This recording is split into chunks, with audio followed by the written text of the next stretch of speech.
வணக்கம். இன்னைக்கு நாம மார்க் மேன்சனோட the subtle art of not giving a fuck புத்தகத்தோட சுருக்கத்தை பத்தி ஆழமா பேச போறோம். ஆமா, இது ரொம்பவே ஒரு வித்தியாசமான புத்தகம். நிச்சயமா. பொதுவா செல்ஃப் ஹெல்ப் புக்ஸ்னாலே எப்பவும் பாசிட்டிவா இருங்க, பெருசா கனவு காணுங்கன்னு தான் சொல்லும். ஆனா இது அதுக்கு அப்படியே ஆப்போசிட். ஆமா, இது ஒரு நல்ல வாழ்க்கை வாழ்றதுக்கு எல்லாத்தையும் பத்தி கவலைப்படுறதை நிறுத்திட்டு எது உண்மையிலே முக்கியமோ அதுக்கு மட்டும் கவனம் செலுத்துங்கன்னு சொல்லுது. கரெக்ட்.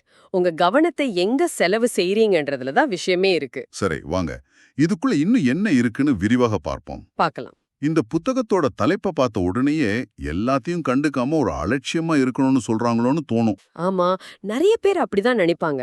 ஆனா பாயிண்ட் அது இல்லைன்னு தெளிவா சொல்லுது. டோன்ட் கிவ் அ ஃபக்னா அலட்சியமா இருக்கிறது இல்ல. இல்லவே இல்ல. அதுக்கு பதிலா எதுக்கு நம்ம கவனத்தை கொடுக்கணும், எதுக்கு கொடுக்க கூடாதுன்னு நாம தெளிவா தேர்ந்தெடுக்கிறது தான். மத்தவங்க என்ன நினைப்பாங்கன்னு கவலைப்படாம இருக்கிறது. கரெக்ட். இதுல ஒரு சுவாரஸ்யமான விஷயம் என்னன்னா, இது ஒரு மாதிரி மென்டல் எனர்ஜியை சரியா நிர்வகிக்கிற மாதிரி. ஓஹோ, மென்டல் எனர்ஜியா? ஆமா, இப்ப நம்ம கிட்ட ஒரு நாளைக்கு 100 யூனிட் கவலைப்படுறதுக்கான சக்தி இருக்குன்னு வச்சுக்கோங்களேன். சரி. அத ரோட்ல யாரோ சரியா வண்டி ஓட்டலனோ, சோஷியல் மீடியாவுல யாரோ போட்ட ஒரு கமெண்ட்டுக்கும் செலவு பண்ணிட்டா, அப்போ முக்கியமான விஷயங்களுக்கு சக்தி இருக்காது. அதேதான். நம்ம குடும்பம், நம்ம உடல் நலம், நம்ம லட்சியம் மாதிரி விஷயங்களுக்கு கவலைப்பட எனர்ஜியா இல்லாம போயிடும். இந்த புத்தகம் சொல்றது உங்க சக்திய மலிவான விஷயங்களுக்கு வீணாக்காதீங்கன்னு தான். இது கேட்கவே ரொம்ப பிராக்டிக்கலா இருக்கு. நம்ம கவனத்தை ஒரு முதலீடு மாதிரி பார்க்கணும். சரியான வார்த்தை. சரி, இந்த புத்தகத்துல இன்னும் ஆழமா போகும்போது சந்தோஷத்தை பத்தின ஒரு கருத்து வருது. அது இன்னும் ஆச்சரியமா இருக்கு. பிரச்சனைகளை பத்தின கருத்து.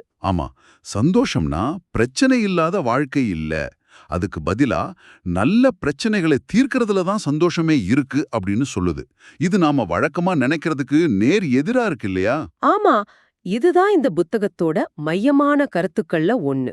நாம எல்லோருமே பிரச்சனை இல்லாத வாழ்க்கை தான் சொர்க்கம்னு தானே நினைச்சிட்டு இருக்கோம். ஆனா வாழ்க்கைங்கிறது இயல்பாவே பிரச்சனைகளோ வலிகளோ நிறைஞ்சது. அதை தவிர்க்கவே முடியாது. மான்சன் என்ன சொல்றாருன்னா, வாழ்க்கையில பிரச்சனை இல்லாத ஒரு நிலைய தேடாதீங்க, அதுக்கு பதிலா உங்களுக்கு பிடிச்ச பிரச்சனைகளை தேடுங்கன்னு சொல்றாரா? அதேதான், உங்களுக்கு பிடிச்ச பிரச்சனைகளை தேடுங்கங்கிறார். பிடிச்ச பிரச்சனைகளா? அப்படின்னா அது கொஞ்சம் குழப்பமா இருக்கே. நிச்சயமா. இது இப்படி பார்க்கலாம். உடற்பயிற்சி செய்யும்போது உடம்பு வலிக்கிறது ஒரு பிரச்சனை. ஆமா. அதான் அந்த வலி உங்களை ஆரோக்கியமா ஃபிட்டா மாத்துது. இது ஒரு நல்ல பிரச்சனை. சரி, புரியுது. ஆனா நாள் முழுக்க சோஃபாவிலேயே உட்கார்ந்து டிவி பார்த்துட்டு உடம்பு வலிக்கிறது ஒரு கெட்ட பிரச்சனை. ஏன்னா அது எந்த வளர்ச்சிக்கும் உதவாது. கரெக்ட். அதே மாதிரி உங்க பிசினஸ எப்படி அடுத்த கட்டத்துக்கு கொண்டு போறதுன்னு யோசிச்சு ராத்திரி முழுக்க தூங்காம இருக்கிறது ஒரு நல்ல பிரச்சனை. ஆனா கடன் தொல்லையால தூக்கம் வராம இருக்கிறதோ, அது ஒரு கெட்ட பிரச்சனை. ஆமா. சோ கேள்வி என்னன்னா, நீங்க எந்த வழிய தேர்ந்தெடுக்க தயாரா இருக்கீங்க, எந்த போராட்டத்துக்காக உங்க நேரத்தை செலவழிக்க போறீங்க என்பதுதான். வாவ், பிரச்சனைகளை இந்த கோணத்துல பார்க்கும்போது அது மேல இருக்கிற பயமே கொஞ்சம் குறையற மாதிரி இருக்கு. வாழ்க்கையோட தரம் உங்க பிரச்சனைகளோட தரத்தை பொறுத்து தான் இருக்கு. ரொம்ப ஆழமான கருத்து. சரி, இந்த தத்துவங்களை எல்லாம் நம்ம வாழ்க்கையில எப்படி பயன்படுத்துறது? அதுக்கு இந்த சுருக்கம் 5 முக்கியமான பாடங்களை சொல்லுது. முதல் பாடம் துன்பம். இதை நாம இப்போ பேசுனதோட நேரடியா இணைக்கலாம். துன்பம்ங்கிறது தவிர்க்க முடியாதது மட்டுமில்ல, அது வளர்ச்சிக்கு அவசியமானதுன்னு சொல்லுது. ஆமா, எப்படி தங்கம் நெருப்புல புடம் போட்ட பிறகுதான் பிரகாசிக்குதோ, அதே மாதிரி மனிதர்களும் கஷ்டங்களை சந்திக்கும் போதுதான் வலிமை ஆகுறாங்க. பிரச்சனைகளை கண்டு ஓடி ஒழியும் போது நாம கத்துக்கிற வாய்ப்பை இழந்துடுறோம். சரிதான். அடுத்தது 2வது பாடம், பொறுப்பு. இதுதான் கொஞ்சம் சவாலான பகுதின்னு நினைக்கிறேன். ஆமா, இது கொஞ்சம் கடினமானது. உங்க வாழ்க்கையில நடக்கிற எல்லாத்துக்கும் நீங்க தான் பொறுப்பு, அது உங்க தவறா இல்லாட்டியும் கூட அப்படின்னு சொல்லுது. உதாரணத்துக்கு, ஒரு டிராஃபிக் ஜாம்ல மாட்டிக்கிட்டீங்கன்னா அதுக்கு நீங்க காரணம் இல்ல. ஆனா அந்த சூழ்நிலையில கோவப்பட்டு ஹார்ன் அடிச்சு உங்க மன அமைதியை கெடுத்துக்கிறீங்களா? இல்லாட்டி அந்த நேரத்தை ஒரு பாட்காஸ்ட் கேட்கவோ ஒரு ஃபோன் கால் பேசவோ பயன்படுத்திக்கிறீங்களாங்கிறது உங்க கையில இருக்கு. ஆமா, ஆனா சில பெரிய விஷயங்கள்ல இதை ஏத்துக்கிறது கஷ்டமா இருக்குமே. கண்டிப்பா. இதுல ஒரு முக்கியமான வித்தியாசத்தை புரிஞ்சுக்கணும். பொறுப்பு, அதாவது ரெஸ்பான்சிபிலிட்டி வேற, பழி, அதாவது ஃபால்ட் வேற. ஓ, ஒரு மோசமான விஷயம் நடக்கிறதுக்கு நீங்க காரணமா இல்லாம இருக்கலாம், அது உங்க தப்பில்ல. சரி. ஆனா அந்த நிகழ்வுக்கு பிறகு நீங்க எப்படி உணர்றீங்க, எப்படி எதிர்வினை ஆற்றீங்க, அதிலிருந்து எப்படி வெளியே வர்றீங்க என்பது 100% உங்க கட்டுப்பாட்டுல தான் இருக்கு. அதாவது எல்லாம் என் தலைவிதின்னு சொல்றத விடணும். ஆமா, அந்த பாதிக்கப்பட்டவர், அதாவது விக்டிம் மனநிலைய விட்டுட்டு, சரி இது நடந்துடுச்சு, இதுக்கு மேல நான் என்ன செய்ய முடியும் அப்படின்னு கேட்க ஆரம்பிக்கும்போது உங்க சக்திய நீங்களே உங்க கையில எடுத்துக்கிறீங்க. இதுதான் உண்மையான சுதந்திரம்னு சொல்றீங்க. நிச்சயமா, மத்தவங்கள குறை சொல்றத நிறுத்துற வரைக்கும் நம்ம வாழ்க்கையோட கண்ட்ரோல் மத்தவங்க கையில தான் இருக்கு. ரொம்ப சக்தி வாய்ந்த பார்வை. சரி, அடுத்த 3 பாடங்கள்: நிச்சயமற்ற தன்மை, தோல்வி, அப்புறம் நிராகரிப்பு. ஆமா, இந்த 3மே ஒன்னோடு ஒன்னு தொடர்புல இருக்கிற மாதிரி தோணுது.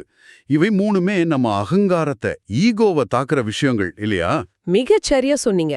இந்த 3 பாடங்களுமே நம்ம ஈகோவை விட்டுட்டு கொஞ்சம் பணிவா இருக்க கத்து கொடுக்குது. முதல்ல நிச்சயமற்ற தன்மை.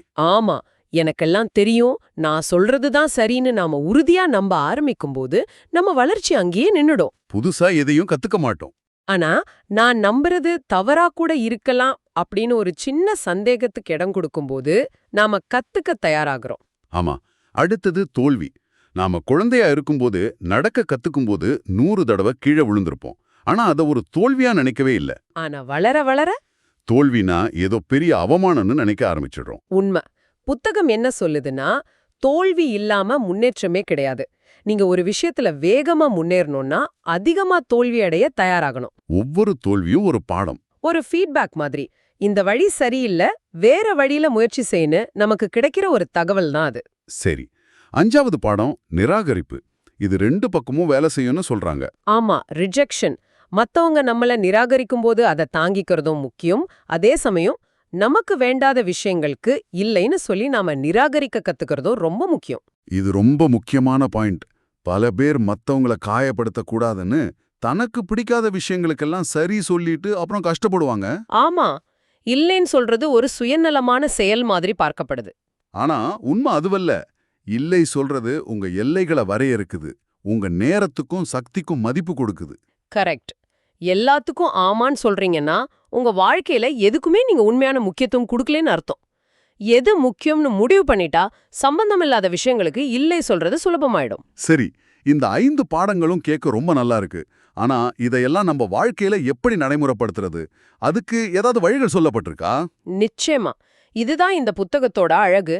வெறும் தத்துவத்தோட நிறுத்தாம அதுக்கான செயல் திட்டங்களும் கொடுக்குது. முதல் படி என்ன? முதல் படி, நீங்க எதுக்கெல்லாம் உங்க கவனத்தை கொடுக்க போறீங்கன்னு இரக்கமே இல்லாம முன்னுரிமைப்படுத்தணும். ஒரு பேப்பர் எடுத்து உங்க வாழ்க்கையில உண்மையிலே முக்கியமான 5 விஷயங்களை எழுதுங்க. குடும்பம், உடல் நலம், தொழில், இந்த மாதிரி. ஆமா, எது வேணும்னாலும் இருக்கலாம். இனிமேல் உங்க நேரத்தையோ சக்தியோ பாவிக்கிற மாதிரி ஒரு விஷயம் நடக்கும்போது உங்களே கேளுங்க, இது நான் எழுதின அந்த 5 விஷயங்கள்ல ஒண்ணா? பதில் இல்லைனா அதை அப்படியே விட்டுட்டு அடுத்த வேலைக்கு போயிடணும். ஒரு நல்ல ஃபில்டர் மாதிரி. கரெக்ட். 2வதா, நம்ம வாழ்க்கைக்கு பொறுப்பேத்துக்கிறது. சவால்களை வளர்ச்சிக்கு பயன்படுத்துறது. அதாவது பிரச்சனைகள் வரும்போது குறை சொல்றத நிறுத்திட்டு, இதுல இருந்து நான் என்ன கத்துக்கலாம் அப்படின்னு கேட்க ஆரம்பிக்கணும். சரி. 3வதாக பணிவை கடைபிடிக்கிறது. எப்பவும் கத்துக்க தயாரா இருக்கிறது. தவறுகளை ஏத்துக்கிறது. 4வதாக இல்லை சொல்ல பழகிறது. இது ஆரம்பத்துல கஷ்டமா இருக்குமே. ஆமா, ஆனா சின்ன சின்ன விஷயங்கள்ல இருந்து ஆரம்பிக்கலாம். உங்களுக்கு பிடிக்காத ஒரு சினிமாவுக்கு நண்பர் கூப்பிட்டா தயங்காம இல்ல, எனக்கு இதுல ஆர்வம் இல்லைன்னு மென்மையா சொல்லலாம். போக போக இது இயல்பாகிடும். இறுதியா, டூ சம்திங் கொள்கை, டூ சம்திங் பிரின்சிபல். இது எனக்கு ரொம்ப பிடிச்சிருந்தது. ஆமா, அது ரொம்ப பவர்ஃபுல். நாம வழக்கமா ஒரு வேலையை செய்யறதுக்கு மோட்டிவேஷன் வரணும்னு காத்துட்டு இருப்போம். ஆனா இந்த புத்தகம் செயல்ல இறங்கு, உத்வேகம் தானா வரும்னு சொல்லுது. ஆமா, இது ஒரு அருமையான உளவியல் தந்திரம். நாம உத்வேகம் செயல்னு நினைக்கிறோம். ஆனா உண்மை என்னன்னா, செயல், உத்வேகம், இன்னும் பெரிய செயல். இப்படிதான் அந்த சக்கரம் சுழலுது. ஒரு உதாரணம் சொல்லுங்களேன். உங்களுக்கு உடற்பயிற்சி செய்யவே மூடு இல்லைன்னு வச்சுக்கோங்க. எனக்கு மூடு வரட்டும்னு காத்திருந்தா அது வரவே வராது. சரி. அதுக்கு பதிலா, சரி நான் ஷூவை மட்டும் மாட்டிக்கிறேன்னு ஒரு சின்ன செயலை செய்யுங்க. ஓகே. அப்புறம் வெளியே 5 நிமிஷம் நடந்துட்டு வர்றேன்னு அடுத்த சின்ன செயல். அந்த சின்ன செயல்பாடு உங்க உடம்புல ஒரு வேதியியல் மாற்றத்தை ஏற்படுத்தி உங்களுக்கு ஒரு சின்ன உத்வேகத்தை கொடுக்கும். அந்த உத்வேகம் உங்களை இன்னும் 10 நிமிஷம் நடக்க வைக்கும். எக்ஸாக்ட்லி. செயல்பாடுதான் உத்வேகத்துக்கான எரிபொருள். ஊக்கத்துக்காக காத்திருக்காதீங்க, ஊக்கத்தை உருவாக்குங்க. ஆக இந்த முழு உரையாடலோட சாராம்சத்தை பார்த்தா தேவையற்ற விஷயங்களை பற்றி கவலைப்படாம இருக்கிறதுங்கிறது ஒரு அலட்சியமான மனநிலை இல்ல. அது ஒரு கவனமான, தேர்ந்தெடுக்கப்பட்ட அக்கறை. ஆமா, நம்ம சக்தி வரையறுக்கப்பட்டது.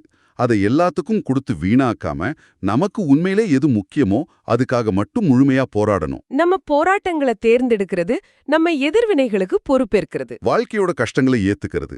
இதுல தான் உண்மையான சுதந்திரமும் மன அமைதியும் இருக்கு. சரியா சொன்னீங்க. இந்த உரையாடலோட இறுதியில நீங்க உங்களையே கேட்டுக்க வேண்டிய ஒரு கேள்வி இருக்கு. சொல்லுங்க. இந்த புத்தகச் சுருக்கத்துல மரணத்தை பற்றிய விழிப்புணர்வு பத்தி ஒரு குறிப்பு இருக்கு. நம்ம வாழ்க்கை ரொம்ப குறுகியது, ஒரு நாள் இது முடிஞ்சிடும்னு நாம உண்மையா உணரும் போது சின்ன சின்ன கவலைகள் எல்லாம் முக்கியத்துவத்தை இழந்துடும். ஆமா, அத மனசுல வச்சு ஒரு நிமிஷம் யோசிச்சு பாருங்க. இன்னைக்கு இந்த நிமிஷம் வரைக்கும் தேவையே இல்லாம அதிக முக்கியத்துவம் கொடுத்து உங்க நேரத்தையும் சக்தியும் மன அமைதியும் பறிச்சுக்கிட்டு இருக்கிற அந்த ஒரு விஷயம் என்ன? அது மத்தவங்க உங்களை பத்தி என்ன நினைப்பாங்கன்ற கவலையா இருக்கலாம். இல்லாட்டி பல வருஷம் முன்னாடி நடந்த ஒரு சின்ன அவமானமா இருக்கலாம். அந்த ஒரு விஷயத்தை கைவிட நீங்க இப்பவே தயாரா? அதை கைவிட்டா அந்த சக்தியெல்லாம் எங்க திரும்ப செல்லும்? ஆமா, இத சிந்திச்சு பாருங்க.